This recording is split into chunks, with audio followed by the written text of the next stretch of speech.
I want to talk about the misuse of mock exams.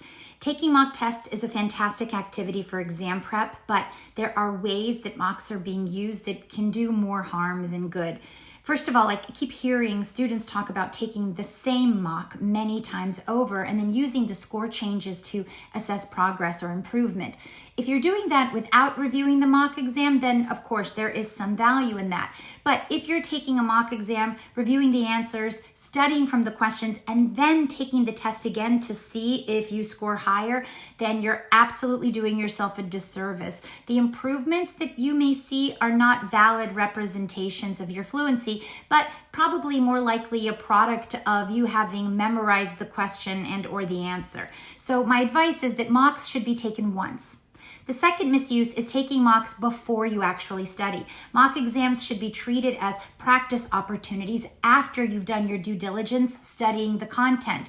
The mock itself is not a fluency building activity. It's just a means of testing your acquired fluency, learning about yourself during a structured test process like fatigue, concentration, rehearsing your test-taking behaviors like eliminating answer options, making correct discriminations, comprehension, using the whiteboard, your ability to sit for 4 hours and successfully apply your knowledge to test questions, and a lot more.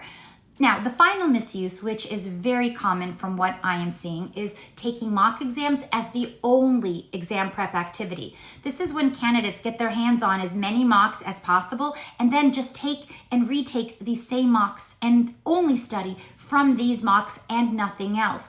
This is definitely not a recipe for passing the exam. You do have to contact the literature to ensure that you get comprehensive coverage of the task list and not have knowledge that is limited to what may have been covered on some practice test. So the takeaway, if you're going to be taking mocks, and a lot of them, which seems to be a very common study tactic these days, then just keep in mind that 1, you're not getting comprehensive task list coverage with this strategy.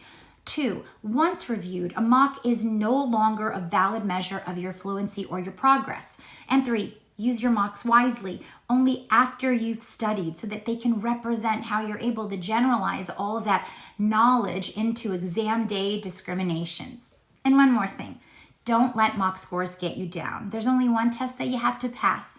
The mock scores may be all over the place, but I bet they will be a lot more meaningful if you take my advice.